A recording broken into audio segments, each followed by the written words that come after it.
नमस्कार, capital TV की special story देख रहे हैं आप और मैं हूं आपके साथ रोहित कुमार। जिहादी विचारधारा पूरे विश्व के लिए एक खतरा बन चुका है और इसका खामियाजा अब पूरे विश्व को भुगतना पड़ रहा है। इस्लाम बड़ी ही तेजी के साथ अपने पांव पसार रहा है, जिसकी वजह से विश्व के हर कोने में इनकी मौजूदगी नजर आती है। कई देश तो ऐसे भी हैं जहां अब शरिया लागू करने की मांग उठ रही है। ऐसे में विचार कीजिए उन देशों का क्या हाल होगा जहां पहले से ही इस्लाम का राज है। भारत का पड़ोसी देश बांग्लादेश भी एक इस्लामिक राष्ट्र है और यहां सीधे तौर पर मुसलमानों का राज है, लेकिन 8 से 9% लोग ऐसे भी हैं जो हिंदू समुदाय से संबंध रखते हैं, यानी कि हिंदू यहां के अल्पसंख्यक हैं। और एक कट्टरवाद इस्लामिक राष्ट्र में अल्पसंख्यक होना क्या होता है, ये बांग्लादेशी हिंदुओं से पूछो। हाल ही में बांग्लादेशी हिंदुओं पर मुस्लिम कट्टरपंथियों ने एक और हमला किया है। इस दौरान सैकड़ों लोग घायल हो गए और कईयों को गंभीर चोटें आई हैं। और इतने से भी पेट नहीं भरा तो जिहादियों ने मजहबी नारे लगाते हुए उनके घरों तथा मंदिरों में तोड़फोड़ की है। क्या है बांग्लादेश से जुड़ी ये पूरी खबर, जिसने एक बार फिर जिहादियों के आतंक, इस्लामिक देशों की काली सच्चाई और हिंदुओं की दयनीय स्थिति को उजागर किया है। बात करेंगे आज की स्पेशल स्टोरी में।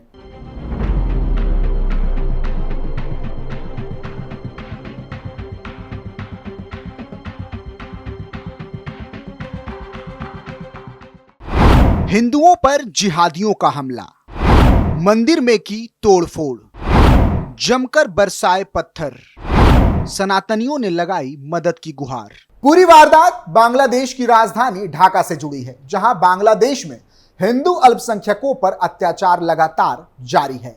बांग्लादेश की राजधानी ढाका में हिंदुओं पर ताजा हमला हुआ है, जिसमें 60 लोग घायल हो गए हैं। यह हमला ढाका की मीरा जिला कॉलोनी में हुआ, जहां हिंदुओं के घरों को तोड़ दिया गया और मंदिरों को भी निशाना बनाया गया है। जानकारी के मुताबिक बुधवार यानी कि 10 जुलाई 2024 को दोपहर करीब 1:30 बजे मजिस्ट्रेट मोहम्मद मोनीरुजाओ ने हिंदू अल्पसंख्यकों के पुनर्वास के लिए ढाका में बनाई गई मीरान जिला कॉलोनी का दौरा किया।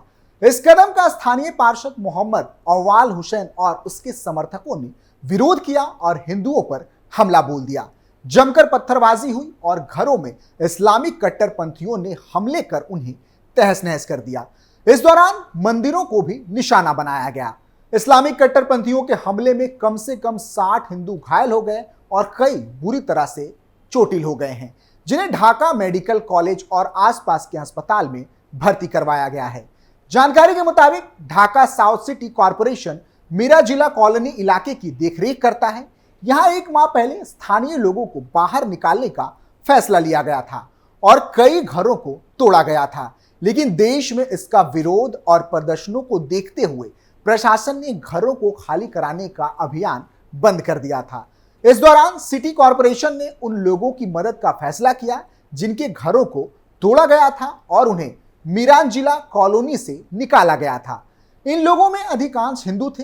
यही वजह रही कि विपक्षी दल आवामी लीग के नेता और इस्लामिक कट्टरपंथी इस बात से नाराज हो गए कि हिंदुओं को फिर से क्यों इस जगह पर बसाया जा रहा है। बता दें कि बांग्लादेश में हिंदुओं पर हमले आम हो चुके हैं।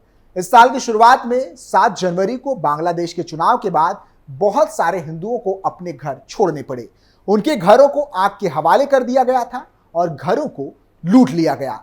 बांग्लादेश में इस तरह के हमले फरीदपुर, सिराजगंज, बागेरहाट, झेना इराद, पिरोजपुर, कुश्तिया, मदारीपुर, लाल मोरीहाट, दाऊदी कांडी, ठाकुरगांव, मुंशीगंज और गौबांधा समेत कई जगहों पर देखने को मिली। बता दें कि बांग्लादेश में हिंदुओं के साथ ये कोई पहली घटना नहीं। बीते महीने भी ऐसी घटनाओं को अंजाम दिया गया था, जहां हिंदू मंदिरों को निशाना बनाया गया। बांग्लादेश के शहर मागुरा में हिंदू मंदिरों में तोड़फोड़ की गई और उसके बाद आतंक फैलाने की कोशिश की गई। मंदिर में तोड़फोड़, बांग्लादेश में हिंदुओं की सुरक्षा पर सवाल खड़े हो गए हैं। मंदिर को क्षतिग्रस्त करने का मामला सामने आया है। मंदिर में तोड़फोड़ मचाकर आग लगा दी गई थी। 2022 की अमेरिका की अंतर्राष्ट्रीय धार्मिक स्वतंत्रता रिपोर्ट के मुताबिक देश की आबादी साल 2022 में 165.7 मिलियन थी, जिसमें 91% मुस्लिम थे और 8% हिंदू। दूसरी तरफ रिपोर्ट में बताया गया कि मुस्लिम बहुल देश में साल 2011 में 89% मुस्लिम और 10% हिंदू थे। दुर्गा पूजा के समय भी हुए हमले। साल 2021 में बांग्लादेश में हिंदुओं पर हमला किया गया था, जिसमें 4 लोगों की मौत हो गई थी। गुस्साई भीड़ ने दुर्गा पूजा के मौके पर हिंदू मंदिरों पर 15 अक्टूबर 2021 को हमला किया, जिसमें मंदिर में तोड़फोड़ मचाई गई और कई हिंदुओं के घरों को भी गुस्साई भीड़ ने निशाना बनाया था। इस हमले में 100 से ज्यादा लोग घायल हुए थे और 4 की मौत दर्ज की गई थी। संगठन ने सामने रखे आंकड़े। एक बांग्लादेशी मानवाधिकार संगठन ने जानकारी दी कि साल 2013 से 2021 तक हिंदुओं पर 3669 हमलों की घटनाएं सामने आई, जिसमें घर में तोड़फोड़ और आगजनी की 1559 घटनाएं सामने आई। मंदिरों में तोड़फोड़ और आगजनी की 1678 घटनाएं हुई, जिसमें 11 हिंदुओं की मौत भी दर्ज की गई है। 9 साल में 3600 हमले। साल 1971 में बांग्लादेश के जन्म होने के साथ ही हिंदू समुदाय के साथ मारपीट शुरू हो गई थी। बांग्लादेश के जन्म होने के बाद 1974 में जनगणना हुई। इसके मुताबिक देश में 1974 में 13.5% हिंदू थे, लेकिन वर्ष 2011 में देश में महज 8.5% हिंदू रह गए। 2011 से 2021 तक इसमें करीब 3% की और गिरावट आ चुकी है। आलम यह है कि हिंदुओं की संख्या साल दर साल घटती जा रही है। हिंदुओं पर बढ़े अत्याचार। पाकिस्तान से अलग देश बनने के बाद से हिंदुओं पर अत्याचार बढ़ने लगे थे। इसके बाद से ऐसा कोई साल नहीं जब अल्पसंख्यक समुदाय को हमले का सामना ना करना पड़ा हो। पिछले 9 साल में हिंदुओं पर 3600 से ज्यादा हमले हुए। ये मानवाधिकार संगठनों का आंकड़ा है। बांग्लादेश में 1990, 1995, 1999, 2002 में बड़े दंगे हुए थे। इनमें हिंदुओं को ही निशाना बनाया गया था। अब तो बांग्लादेश में हिंदू मंदिरों में तोड़फोड़ करना, हिंदुओं के घर को जलाना, बच्चों और लड़कियों का अपहरण, दुष्कर्म जैसी वारदात बड़ी आम हो गई है। रिपोर्ट के मुताबिक बांग्लादेश में हिंदुओं के खिलाफ हिंसा की मुख्य वजह उनकी जमीन हड़पने की कोशिश है। ढाका टाइम्स की कई रिपोर्ट्स में इस तथ्य की ओर इशारा किया गया है। दरअसल यहाँ के हिंसा के पैटर्न में देखा गया है कि बहुसंख्यक आबादी गरीब हिंदुओं के घर जला देती है। घर जलाने से ये हिंदू परिवार पलायन करने को मजबूर होते हैं और जब वे पलायन कर जाते हैं तो उनकी जमीन पर ये लोग कब्जा कर लेते हैं। 2050 तक खत्म हो जाएगा हिंदू। वर्ष 2016 में बांग्लादेश में हिंदुओं की स्थिति पर एक किताब आई थी। उस किताब में दावा किया गया था कि अगले करीब 3 दशक में बांग्लादेश से हिंदुओं का नामो निशान मिट जाएगा। दरअसल यह किताब ढाका यूनिवर्सिटी के प्रोफेसर डॉक्टर अबुल बरकत की शोध पर आधारित है। बरकत के मुताबिक हर दिन अल्पसंख्यक समुदाय के औसतन 632 लोग बांग्लादेश छोड़कर बाहर देशों में बसने जा रहे हैं।